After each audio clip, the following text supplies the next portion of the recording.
Hi friends, എല്ലാവരും എന്നാ പറയുന്നു? എൻ്റെ ഇരിപ്പ് കാണുമ്പോഴേ നിങ്ങൾക്ക് ഒരു പന്തികേട് തോന്നില്ലേ? കുറച്ച് ദിവസങ്ങൾക്ക് മുന്നേ എൻ്റെ വർക്ക് ചെയ്തൊരു ചേട്ടൻ, ഒരു മലയാളി ചേട്ടനോട് പറഞ്ഞു, കൂന്തൽ എന്ന മീനിനെ പറ്റി കേട്ടിട്ടുണ്ട് ബിനിത, അത് കഴിച്ചിട്ടുണ്ടോ ചോദിച്ചു. ഞാൻ പറഞ്ഞു, ഞാൻ ഇന്നുവരെ കഴിക്കാത്തൊരു സാധനമാണ്, അത് എന്നെ കണ്ടാലും എനിക്ക് കഴിക്കാൻ തോന്നിയിട്ടില്ല, ഞാൻ ഇത്ര ടേസ്റ്റ് ചെയ്യാത്തത് എന്താണെന്ന് എനിക്ക് അറിയത്തില്ലല്ലോ. അപ്പോൾ ചേട്ടൻ പറഞ്ഞു, ഇതിനപ്പുറം ബെസ്റ്റ് ഒരു സാധനം വേറെ ഇല്ല, അതുകൊണ്ട് ഒരിക്കലും ഒന്ന് ട്രൈ ചെയ്ത് നോക്കണം എന്ന് പറഞ്ഞു. അപ്പോൾ ഞാൻ പറഞ്ഞു യെസ് ഒക്കെ വെച്ച് ഞാനിങ്ങനെ വീട്ടിൽ പോന്നു. ഇതാരാ നോക്കിക്കേ, ഒരാളിവിടെ വിറച്ചു നിൽക്കുക, എനിക്ക് തണുത്തിട്ട് നമ്മുടെ ഈ ഫ്രിഡ്ജിന്റെ അകത്തൊക്കെ ഫ്രീസറിനകത്തൊക്കെ കൈ എടുത്തില്ലേ എന്ന് പറഞ്ഞ പോലെയാണ് ഇപ്പൊ ഇവിടുത്തെ അറ്റ്മോസ്ഫിയർ. പക്ഷെ ഞാൻ ഇരിക്കുന്നുണ്ടോ, തണുത്തിട്ട് ഒരു നിവർത്തില്ല, ഇപ്പൊ മരച്ചിരിക്കുന്ന അവസ്ഥയാ. ഓക്കെ, അപ്പോൾ ഇന്ന് ഞാൻ ഷോപ്പിൽ ചെന്നപ്പോഴേക്ക് ഈ പറഞ്ഞ അതേ മീൻ, കണവ അല്ലെങ്കിൽ കൂന്തല്, ഇവിടെ പറയുന്നത് സ്ക്വിഡ്, അങ്ങനെ ഒരു മീനാണിത്. നിങ്ങൾക്ക് എല്ലാവർക്കും അറിയാമായിരിക്കും. ഞാൻ നോക്കുമ്പോൾ ആകെ ആ കടയിൽ 3 മീനേ ഉള്ളൂ. കുറച്ച് വലുപ്പമുണ്ട്, ഞാൻ ഇതിന് മുന്നേ ഇത് കാണാത്തതുകൊണ്ട് എനിക്കറിയില്ല. 3 മീനുള്ള ഉള്ളത് വാങ്ങിച്ചിട്ട് ഞാൻ വീട്ടിലോട്ട് വന്നേക്കുവാണ്. അതാണ് വേണ്ടത്. ഞാൻ എന്നത് പൊട്ടിച്ച് നിങ്ങളെ കാണിച്ചു തരാവേ. കണ്ടോ, നിങ്ങൾ കണ്ടോ ഇതിനെ? ഇത് കുറച്ച് വലുപ്പമുണ്ട് അല്ലേ? ഏയ്, ഇതുണ്ടോ, കുറച്ച് വലുതാണെന്ന് തോന്നുന്നു. കാരണം ഞാൻ 2 കൈ പിടിച്ചിട്ട് ഇത്ര വലുപ്പം എനിക്ക് തോന്നുന്നുണ്ട്. കാരണം ഞാൻ ഇതിനെ പ്രിപ്പയർ ചെയ്തിട്ടേ ഇല്ല. ഇതിനത്തെ കൈ കൊണ്ട് തൊടുന്നത് പോലും ജീവിതത്തിൽ ആദ്യമായിട്ട്, ജസ്റ്റ് നാവ്, ഇതിപ്പോൾ തൊടുമ്പോഴാണ് ഞാൻ ആദ്യമായിട്ട് ഇതിനെ തൊടുന്നത്. ഇത് പിടിച്ചോടുമ്പോൾ റബ്ബർ പോലെ ഉണ്ട് കേട്ടോ. അപ്പോൾ ഇതിനെപ്പറ്റി എനിക്കൊരു ഐഡിയ ഇല്ലാത്ത വ്യക്തിയാണ്. അപ്പോൾ ഞാൻ ഗൂഗിളിലൊക്കെ ചെന്ന് നോക്കി കഴിഞ്ഞപ്പോഴേക്കും ഇതെങ്ങനെ പ്രിപ്പയർ ചെയ്യുന്നതെന്ന് എനിക്ക് മനസ്സിലായി. അപ്പോൾ നമുക്ക് ഇതിനെല്ലാം കൂടെ ഒന്ന് പ്രിപ്പയർ ചെയ്തിട്ട് നമുക്ക് കുക്ക് ചെയ്യാൻ വേണ്ടി ഒരു പ്രശ്നമില്ല, നമുക്ക് കുക്ക് ചെയ്യാം. നമുക്കൊരു മസാലയൊക്കെ തേച്ച് നമുക്ക് ഇതിനെ റെഡിയാക്കാം. അതാണ് ഞാൻ പ്ലാൻ ചെയ്യുന്നത്. അപ്പോൾ ഇവിടെ എല്ലാവരും നമുക്ക് ആദ്യം ഒന്ന് കണ്ടു. എൻ്റെ അമ്മയ്ക്കേ നല്ല തണുത്തായിരിക്കുന്നത്. ഓക്കെ,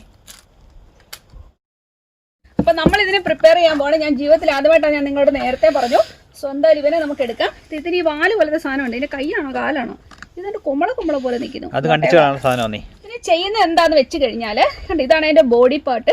എന്നിട്ട് ഈ കണ്ണിന്റെ താഴ്ഭാഗം കണ്ടിട്ട്, കണ്ടതേ, ഇതാണ് ഇതിന്റെ കണ്ണ്. അതിന്റെ ഈ താഴ്ഭാഗം കണ്ടിട്ട് ഇങ്ങനെ ഒന്ന് വലിക്കാനാ പറയുന്നത്. അപ്പൊ വലിച്ചു കഴിയുമ്പോൾ ഇതിങ്ങനെ പോരുവന്ന് ഇച്ചിരി ഫോഴ്സ് ഒന്ന് വലിച്ചാൽ, ഇച്ചിരി ഫോഴ്സ് വിളിച്ചാൽ നമ്മുടെ കൈ കിട്ടും. ഇതിനെ പൂച്ച ചാടാൻ പൂച്ച പിമാറിക്കടാ, അവളെ കാണിച്ചൊക്കെ. കുഞ്ഞ് കഴിക്കുന്നതല്ല. അപ്പൊ നമ്മളിങ്ങനെ എടുത്തപ്പോ നമുക്കത് ഇങ്ങനെ കിട്ടി കേട്ടോ. കണ്ടോ, ഇങ്ങനെ വന്നിട്ടുണ്ട്. അപ്പൊ നമ്മളിതിനെ ഇനി നമുക്ക് നോക്കുമ്പോൾ ഇതിനകത്ത് തേണ്ട് ഒരു പ്ലാസ്റ്റിക് പോലൊരു സാധനം ഇറങ്ങി വരുന്നു. ശരിക്കും ഒരു പ്ലാസ്റ്റിക് പോലെ. ഞാൻ ആദ്യമായിട്ട് കാണുന്നുണ്ട്, എനിക്ക് കൗതുകം കേട്ടോ. എന്താണ് എനിത്തിങ് എൽസ് നോക്കട്ടെ. ഇപ്പോൾ ഒന്നും കാണുന്നില്ല. ഇനി നമുക്ക് ഇതിനെ തുറന്നിട്ട് പിന്നീട് നമുക്ക് ചെയ്യാം. ഈ കൂട്ടത്തിൽ തന്നെ ഞാൻ ഇതിന്റെ സ്കിന്നും കളയുക. കണ്ടോ, skin easy to peel off. കണ്ടോ, ഇങ്ങനെ ഒന്ന് പീൽ ചെയ്ത് കഴിഞ്ഞാൽ സ്കിന്ന് പോരും. അതുപോലെ തന്നെ ഈ സാധനം എല്ലാം കംപ്ലീറ്റ്ലി ഇങ്ങനെ പോരും കേട്ടോ. അതിന്റെ ആ ചിറക് പോലെ നിന്ന സാധനങ്ങളും എല്ലാം തന്നെ.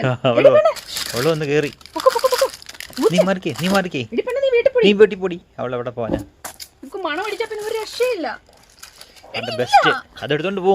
പൂച്ചപ്പി അടി മാറിയുന്നു. അപ്പൊ നമുക്കത് ഇതുപോലെ നല്ല ഭംഗിയായിട്ട് തന്നെ കിട്ടിയിട്ടുണ്ട്. കണ്ടോ, ഇനിയിപ്പോ നമ്മൾ എന്ത് ചെയ്യുന്ന അറിയാമോ? ഞാൻ ഇങ്ങോട്ട് മാറ്റി വെക്കുവാണ്. ഞാൻ ഇച്ചിരി ശ്രദ്ധിച്ചില്ല, അവൾ എൻ്റെ പാത്രത്തിൽ തലയിട്ടിട്ട് പോകും. അപ്പോൾ ഈ സാധനങ്ങളെല്ലാം നമ്മൾ കട്ട് ചെയ്ത് കളയാൻ പോകണേ. ചിലപ്പോൾ ഇതിനെ ക്ലീൻ ചെയ്ത് ഈ പോർഷൻ എടുക്കാറുണ്ട്. ഇനിമേൽ ഞാൻ അത്രയും സാഹസികതയൊന്നും ചെയ്യുന്നില്ല. നമ്മൾ അവിടെ കട്ട് ചെയ്ത് കളയും. ഇനി നമ്മൾ ചെയ്യാൻ പോകുന്നത് എന്നാണെന്നറിയാമോ? നമ്മൾ ഈ കണ്ണ്, ഇതാണ് കണ്ണിന്റെ മുകൾ ഭാഗം കണ്ടിട്ട് നമ്മൾ ഈ പൂ പോലിരിക്കുന്ന ഭാഗം നമ്മളങ്ങ് കട്ട് ചെയ്ത് കളയും. ഓക്കെ, അപ്പൊ നമുക്ക് ഇങ്ങനെ കിട്ടിയില്ല. എന്നിട്ട് ഇതിന്റെ നടുഭാഗം ഇല്ലേ, ഇങ്ങനെ ഒരു സാധനം ഉണ്ട്. അതിനെ നമ്മളിങ്ങനെ സ്ക്വീസ് ചെയ്യുമ്പോൾ ഇതിങ്ങനെ പുറത്തോട്ട് പോരും. അത് നമ്മൾ ഇങ്ങനെ എടുക്കും. ഇങ്ങനെയാണ് ഇതിനെ ക്ലീൻ ചെയ്യുന്നത്. അപ്പൊ നിങ്ങൾക്ക് ഒരു ഐഡിയ കിട്ടിയില്ലേ? അപ്പൊ ഇതിന്റെ ഇടയ്ക്ക് ഒരു ഹോള്, എവറിത്തിങ് ക്ലീൻ. ഇങ്ങനെ പോലുന്ന സാധനം കണ്ട അതേലും കൊണ്ട് ഇതുപോലെ സ്കിന്ന്, അതിനെ നമ്മളത് ഇങ്ങനെ പീൽ ചെയ്ത് കഴിഞ്ഞാൽ അതങ്ങ് പൊക്കോളും കേട്ടോ. ഇങ്ങനെ ഒന്ന് തൊട്ട് കഴിഞ്ഞാൽ അത് മുഴുവൻ ഇങ്ങനെ പറഞ്ഞു പോരും നല്ലതായിട്ട്. നമുക്ക് ഈ പോർഷൻ നമുക്ക് ഉപയോഗിക്കാവുന്നതാണ്. നമ്മൾ അതിനെ ഇങ്ങനെ കളഞ്ഞെടുക്കണം കേട്ടോ മുഴുവനും. ഓക്കെ, ഇനി നമ്മൾ ചെയ്യുന്നതെന്ന് വെച്ചാൽ ഇതിൻ്റെ നീണ്ട കൈയാണോ കാലാണോ, കണ്ടോ, ഈ നീണ്ട പോർഷൻ നമ്മൾ ഉപയോഗിക്കാറില്ല. അത് നമ്മൾ കട്ട് ചെയ്ത് മാറ്റും കേട്ടോ. അതിനെ നമ്മളിങ്ങനെ കട്ട് ചെയ്ത് മാറ്റും. ഇത് നമ്മൾ ബിന്നി കളയാനുള്ളതാണ്, അതും അവിടെയുണ്ട്. അപ്പം നമുക്കിതിൽ നിന്ന് കിട്ടിയതെന്ന് വെച്ചാൽ ഇതും അതുപോലെ തന്നെ ഇതും, ഇത്ര മാത്രമേ ഉള്ളൂ നമുക്ക് കിട്ടിയിരിക്കുന്നത്. ഇതിൻ്റെ കുറച്ചുകൂടെ പീൽ ഓഫ് ചെയ്യാനുണ്ട്. അത് ഞാൻ നന്നായിട്ട് കളഞ്ഞോളാം കേട്ടോ. അപ്പോൾ നോക്കിക്കേ, നമുക്ക് ഇതുപോലെ കിട്ടി. ഈ പോർഷൻ നല്ല കുറച്ച് വലുതാണെന്ന് തോന്നുന്നു ഇത് കണ്ടിട്ട്. ആൻഡ് ഇത് നമുക്ക് കിട്ടിയിട്ടുണ്ട്. ഇനി നമ്മൾ എന്ത് ചെയ്യുന്നതെന്ന് അറിയാമോ? ഇതിൻ്റെ അകത്തെ ഭാഗം നമുക്കൊന്ന് കട്ട് ചെയ്ത് കൊടുക്കാം. ഇതുപോലെ നമുക്കൊന്ന് ഇതല്ല ഇതായിട്ട് പോകുന്നുണ്ട് കേട്ടോ. ഇവർ പറയുന്ന വെച്ചിട്ട് ഞാൻ ചെയ്യുന്ന കേട്ടോ. എനിക്കിതിനെപ്പറ്റി വലിയ ഐഡിയ ഒന്നുമില്ല. ഓ ഇതിനകത്ത് അഴുക്കുണ്ട്, അതിനെ നമുക്കിത് ഇങ്ങനെ കളയാം. കണ്ടോ, ഈസി ആയിട്ട് അപ്പം ക്ലീൻ ചെയ്തെടുക്കാം. അതെ അതെ, പക്ഷേ അതിനകത്തെ മഷിയൊന്നും പൊട്ടാതെയും ഒക്കെ വലിയൊരു പാടാത് പൊട്ടിക്കഴിഞ്ഞ് കളയാനും ഒക്കെ. കണ്ടോ, അതുപോലെ നമുക്ക് കളഞ്ഞെടുത്ത് കഴിഞ്ഞാൽ ഇതിൻ്റെ കാര്യം ആയി. ഇനിയിപ്പോൾ നമ്മുടെ വലിപ്പം അനുസരിച്ച് ഒന്നുകൂടെ നമുക്ക് നന്നായിട്ട് ക്ലീൻ ചെയ്തെടുത്തതിന് ശേഷം നമ്മളിതിനെ കട്ട് ചെയ്ത് മാറ്റും. ഇങ്ങനെ കട്ട് ചെയ്ത് റിങ് പോലെ കട്ട് ചെയ്യും. അത് നിങ്ങളുടെ ഇഷ്ടം അനുസരിച്ച് സ്ക്വയറായിട്ട് കട്ട് ചെയ്തെടുക്കാം. ഓക്കെ, മനസ്സിലായല്ലോ എല്ലാവർക്കും? ഇനി കണവ അല്ലെങ്കിൽ കൂന്തലിനെ പ്രിപ്പയർ ചെയ്യാൻ അറിയത്തില്ല എന്ന് ആരും പറയരുത്. ഞാൻ അതുമായിട്ട് ചെയ്ത് എന്നിട്ട് പോലും എനിക്ക് നന്നായിട്ട് ചെയ്തെടുക്കാൻ പറ്റി. അപ്പം ഞാൻ തണുത്ത് മരച്ച് കോച്ചിട്ട് ഞാൻ ഓടി വന്ന് പരിക്കാതെ കയറി ഒരെണ്ണത്തിന് ക്ലീൻ ചെയ്തേ ഉള്ളൂ. അപ്പോഴാണ് ഞാൻ ഇത് കാണുന്നത്. ഇതിനകത്തുള്ള ഒരാൾ, നല്ല വലുപ്പമുള്ള ഒരാൾ, ഇതുണ്ടോ, നല്ല ഭംഗിയായിട്ട് ഇതിനെ കാണാൻ പറ്റും. നല്ല വലുപ്പത്തിലിരിക്കുന്നു കണ്ടോ. ഇനിയിപ്പോ ഇവിടെ അടുത്തേക്ക് മണവടിച്ചിട്ട് ഒരു രക്ഷയില്ല പൂച്ചാപ്പിക്ക്. പച്ചക്കറി തന്നൊക്കെ ഞാൻ തിന്നോളാന്നാ പറയുന്നത്. നോക്കിക്കേ, ഇതിന്റെ കളറും ഉണ്ടോ, നല്ല പട്ട് പോലെയായി. നോക്കിക്കേ, ഓ നല്ല നല്ല ബളബളബളാന്നിരിക്കും, നല്ല വെളുത്ത് അല്ലേ. നോക്കിക്കേ, ഇവരെല്ലാം സുന്ദരമായിട്ടുണ്ട്. അപ്പൊ ആകെ ഇത്രയാണ് ആകെ ഉള്ളത്. 3/4 കിലോ ഉണ്ടെന്ന് പറഞ്ഞു. അതിനകത്ത് എല്ലാം പോയി കഴിഞ്ഞപ്പോൾ ഇപ്പൊ എത്ര ഗ്രാം ഉണ്ടെന്ന് നമുക്ക് അറിയത്തില്ല. എന്തായാലും ഇത് നമുക്കൊരു മസാല വെക്കാം, കൂന്തൽ മസാല വെക്കാം. അതാണ് എന്റെ പ്ലാൻ. ഇറച്ചിക്കറി വെക്കുന്ന പോലാണ് ഞാൻ വെക്കാൻ പോകുന്നത്. എനിക്ക് വലിയ ഐഡിയ ഇല്ല. എനിക്കൊന്നും അത് തന്നെ ആയിരിക്കും ടേസ്റ്റ് എന്ന് തോന്നുന്നു. സാധാരണ ഫിഷ് കറി പോലെ വെക്കത്തില്ല എന്നാണ് ഇത് പറയുന്നത്. എന്തായാലും നമുക്ക് ആ രീതിയിൽ ഒന്ന് ചെയ്തു നോക്കാം. ഇത് കാണുമ്പോൾ നിങ്ങൾക്ക് ആർക്കെങ്കിലും എന്തെങ്കിലും തോന്നുന്നുണ്ട്? ഇത് കണ്ട് എനിക്ക് തോന്നുന്നത് എന്നറിയാമോ, നമ്മുടെ കരിക്കിന്റെ അകത്തെ അല്ലേ, അകത്തെ ആ കഴിക്കുന്ന ഭാഗം അതുപോലെ എനിക്ക് തോന്നുന്നത്. അതുപോലെ തന്നെ ടേസ്റ്റും ആയിരിക്കട്ടെ. അപ്പം നമ്മുടെ ആദ്യത്തെ ട്രയലല്ലേ, അപ്പം നമുക്കിനി കുക്കിങ്ങിലേക്ക് പോവാം. ഓക്കെ, അപ്പോൾ നമ്മുടെ പാത്രം നന്നായിട്ട് ചൂടായി വന്നിട്ടുണ്ട്. അതിലേക്ക് നമുക്ക് കുറച്ച് വെളിച്ചെണ്ണ ഒഴിച്ചു കൊടുക്കാം. അപ്പം നമ്മുടെ വെളിച്ചെണ്ണ നന്നായിട്ട് ചൂടായി വന്നിട്ടുണ്ട്. അതിലേക്ക് നമുക്ക് നമ്മുടെ സവോള ഇട്ട് കൊടുക്കാം. നമ്മളിവിടെ എടുത്തേക്കുന്നത് വലിയ ഒരു സബോളയാണ്. ഇനിയിപ്പോൾ നിങ്ങൾ ചെറുതാണ്, നിങ്ങൾ 2 സബോള ഉപയോഗിക്കുക. ഞാൻ ഇപ്പോഴേ ഇച്ചിരി ഉപ്പിട്ട് കൊടുക്കുന്നുണ്ട് കേട്ടോ. സബോള വാടി വരുന്നുണ്ട്. നമുക്ക് ഇതിലേക്ക് ഞാൻ ചേർക്കുന്നത് ജിഞ്ചർ ഗാർലിക് പേസ്റ്റ് ആണ്. നിങ്ങൾക്ക് വേണമെങ്കിൽ ജിഞ്ചർ ചതച്ചിട്ട്, വെളുത്തുള്ളിയും ഇഞ്ചിയും കൂടെ ചതച്ചിട്ട് ചേർത്താലും മതിയാവും കേട്ടോ. ഇനി നമുക്ക് ഒരു 2 പച്ചമുളക്, നിങ്ങളുടെ എരിവിനനുസരിച്ചുള്ള പച്ചമുളക് നിങ്ങൾ ചേർത്ത് കൊടുക്കാം. ഞാൻ 2 പച്ചമുളകേ ചേർത്തുള്ളൂ. അപ്പോൾ ഞാൻ നേരത്തെ ഇച്ചിരി ഇട്ട് കൊടുത്തെന്ന് വെച്ചാൽ പെട്ടെന്നൊന്ന് വാടാൻ വേണ്ടിയാണ് കേട്ടോ.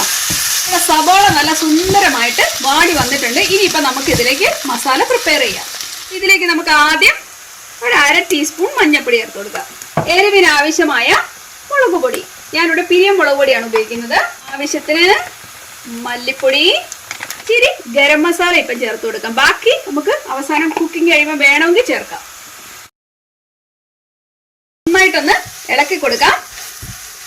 പച്ചച്ചവയൊക്കെ ഒന്ന് മാറട്ടെ. ഇതിലേക്ക് ഒരു വലിയ തക്കാളിക്ക ചേർക്കുന്നു. ഇത് തന്നെ ഞാൻ കുറച്ച് തേങ്ങ കൊത്തിയിടുന്നുണ്ട്. ഓക്കെ, ഇതെല്ലാവരുടെ ഇതിനകത്ത് കിടന്ന് നമ്മൾ വെള്ളം ചേർക്കുന്നില്ലല്ലോ. ഇവരെല്ലാവരോടും ഒന്ന് മൂത്ത് വരട്ടെ. ഓക്കെ, ഈ തക്കാളിക്ക് നന്നായിട്ട് ഇതിനകത്ത് അങ്ങോട്ട് അലുത്ത് വരണം. അതുപോലെ തന്നെ നമ്മുടെ തേങ്ങാക്കൊത്തും അപ്പോൾ വെന്ത് ഒന്ന് മൂത്ത് കഴിയും കേട്ടോ. അപ്പോൾ അതുവരെ നമുക്കൊന്ന് വെയിറ്റ് ചെയ്യാം. അപ്പോൾ നോക്കിയാൽ നമ്മുടെ തക്കാളിക്ക് നല്ല സുന്ദരമായിട്ട് ഉടഞ്ഞു വന്നിട്ടുണ്ട്. നമ്മൾ ഇതുവരെ വെള്ളം ഒഴിച്ചില്ല, അതിൽ തന്നെ കിടന്ന് വെള്ളം ഇറങ്ങി നല്ല സുന്ദരമായിട്ട് തന്നെ വെന്തിട്ടുണ്ട്. നമുക്കിതിലേക്ക് നമ്മുടെ കണവ കൂന്തലിനെ ഇതിലേക്ക് ഇട്ട് കൊടുക്കുക. ഞാൻ സ്ക്വയർ പോലെയാണ് അരിഞ്ഞേക്കുന്നത്. ചിലർ വട്ടത്തിൽ ഇങ്ങനെ റിങ് പോലെ അരിയുന്നവരുണ്ട്. അതൊക്കെ നിങ്ങളുടെ ഇഷ്ടം. എനിക്ക് ഇങ്ങനെ അരിയാനാണ് സത്യം പറഞ്ഞാൽ തോന്നിയത്. ഇച്ചിരി വലുപ്പമുള്ളതായതുകൊണ്ട് തന്നെ ഇങ്ങനെ കിടക്കുമ്പോൾ കാണാൻ ഒരു ഭംഗിയൊക്കെ എനിക്ക് തോന്നുന്നുണ്ട്. എന്തായാലും നമ്മുടെ തേങ്ങാക്കൊത്തും എല്ലാം കൂടെ ഇവർ ഒരുമിച്ചിരുന്ന് വേഗട്ടെ. ഞാനങ്ങനെ വെള്ളം ഒഴിച്ചു കൊടുക്കുന്നില്ല. വേണമെങ്കിൽ ഒരു ശകലം തളിച്ചേക്കാം. ഞാനൊരു എടുക്കുന്നുണ്ടല്ലോ അല്ലേ, ഞാനൊരു ശകലം വെള്ളം തളിച്ചു കൊടുക്കുന്നുണ്ട് കേട്ടോ.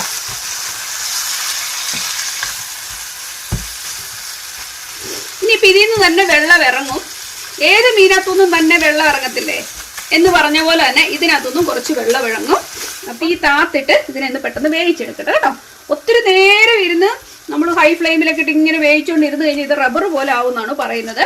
അതുകൊണ്ട് തന്നെ നമുക്ക് ഇച്ചിരി തീ താത്തിട്ടിട്ട് ഇതിനെന്ന് വേവിച്ചെടുക്കാം. ഓക്കെ, ഈ മൂടി മാറ്റി കഴിഞ്ഞപ്പം ഇതിനകത്തോട് നോക്കി എന്ത് വെള്ളമാണെന്ന് നോക്കിയേ. തന്നെ ഇറങ്ങിയ വെള്ളമാണ്, നമ്മൾ എക്സ്ട്രാ ഒഴിച്ചത് ഒന്നുമല്ല കേട്ടോ. ഞാൻ ഒന്നുകൂടെ ഇളക്കിയിട്ടൊന്ന് മൂടി വെക്കാൻ പോവുകയാണ്.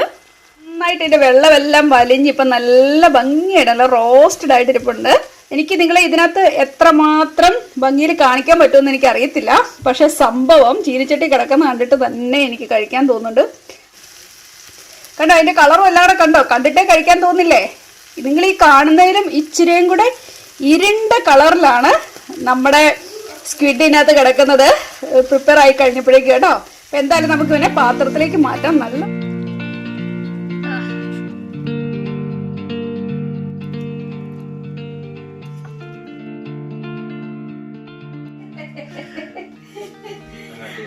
അപ്പൊ നമുക്ക് നമ്മുടെ കൂന്തൽ എങ്ങനെ ഉണ്ടെന്ന് സുരേഷോട് എന്തെങ്കിലും ചോദിച്ചു മനസ്സിലാക്കി. ഞാൻ ഇതുവരെ കൂന്തൽ കഴിച്ചിട്ടില്ല, ഞങ്ങൾ മേടിച്ചിട്ടില്ല. കാരണം ഒന്നാമത് ഈ മീനിനെ കാണാത്ത ഒരു എന്താ പറഞ്ഞ ഷേപ്പ്ലെസ് അല്ലേ, ഒരു ഭംഗിയില്ലല്ലോ അല്ലേ? അതെ അതെ, അതുകൊണ്ട് നോക്കട്ടെ.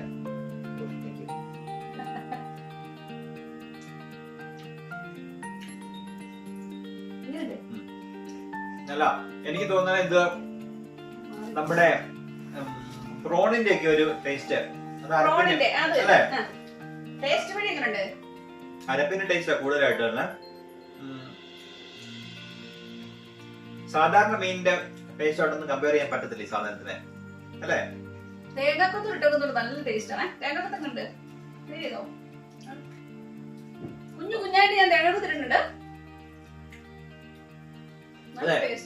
സാധാരണ നമ്മുടെ ഫിഷുമായിട്ട് ഒരു ഫിഷുമായിട്ട് നമുക്ക് ടേസ്റ്റിനെ കമ്പയർ ചെയ്യാൻ പറ്റത്തില്ല. പിന്നെ പ്രോണുമായിട്ട് അടുത്ത് നിൽക്കുന്നതാണ് എന്റെ ഒരു കക്കായർച്ചി എനിക്ക് തോന്നുന്നില്ല. എനിക്ക് പ്രോണിന്റെ ടേസ്റ്റ് നല്ല ചോറെന്നെ കഴിപ്പിക്കും. ഇത്രയും ചോറ് ഞാൻ ദൈവമേ.